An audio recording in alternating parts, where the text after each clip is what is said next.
आसिफ जरदारी ने इंतहाई बेवकूफ़ी की हरकत की, उनको लोग बिला वजह कोई बहुत ही श्रूड पॉलिटिशियन कहते हैं। उन्होंने इमरान खान पर तनकीद कर दी कि इमरान खान जो है वो डट के जेल नहीं काट रहा। आसिफ जरदारी जो कि अपने आप को बहुत बड़ा चैंपियन समझते हैं, इंतहाई बुज़दिल इंसान है ये। इन्होंने एक दफ़ा तकरीर की थी, हम आपकी ईंट से ईंट बजा देंगे, और इनका इशारा था फ़ौज की तरफ, क्योंकि सिंध में कुछ ट्रांसफ़र्स और पोस्टिंग्स इनकी मर्ज़ी की नहीं हो रही थी। उसके बाद ये सीधे फ़रार हो गए दुबई, और इनसे कहा गया कि अब आप कब आएंगे। इन्होंने कहा जी अब तो हमारा खेल ख़त्म पाकिस्तान की सियासत में, हम वापस ही नहीं आ सकते।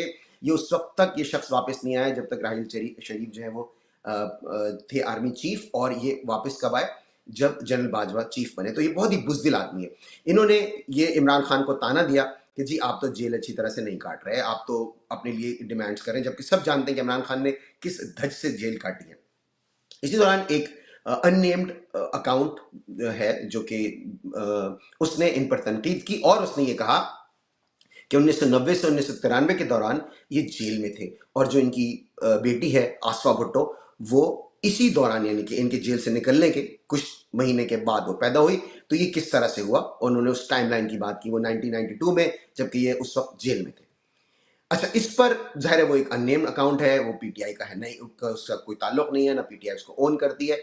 उसके जवाब में जो बख्तावर भुट्टो इनकी बड़ी बेटी, उन्होंने एक इंतहा से ज़्यादा बेवकूफ़ी की हरकत कर दी। She made a strategic error जिसको कहते हैं ना, उन्होंने एक बहुत ही गलत हरकत कर दी। उन्होंने ना सिर्फ ये कि उसको वो करने की कोशिश की, और कहा कि जी हमारे वालिदैन यानी आसिफ जरदारी और मरहूमा बेनज़ीर भुट्टो मिलते थे अदालत की इजाज़त से, और उसी के ज़ाहिर नतीजे में वो उनकी क़ुर्बत थी, तो उनकी बेटी पैदा हुई आसफा। बस दैट डिड इट। फिर तो जो उनकी बैशिंग हुई है, लोगों ने कहा कि आप जेल में हनीमून मना रहे थे, लोगों ने जो फहश किस्म के उन पे तनकीदें करनी शुरू की, जो ऐसे भी जो लोग थे जो कि इमरान खान के वैसा फेवर नहीं करते, उन तक ने बख्तावर को तनकीद का निशाना बनाया। और आपको पता है उसके बाद क्या हुआ? उन्हें वो ट्वीट डिलीट करनी पड़ी। भाई आप ऐसा काम करते ही क्यों हैं? आपको कुछ अंदाज़ा ही नहीं है। आप जिस माहौल में पली बड़ी हैं ना मोहतरमा, आपको अंदाज़ा ही नहीं है कि लोग सोचते क्या हैं। आप पहली बात तो आपके वालिद साहब ने गलती की, उनको इमरान खान के मुतालिक इस तरह की बात नहीं करनी चाहिए थी। उनके पास इस वक्त वो ओहदा है जो सदर के पास होता है, वो इलेक्टेड नहीं है।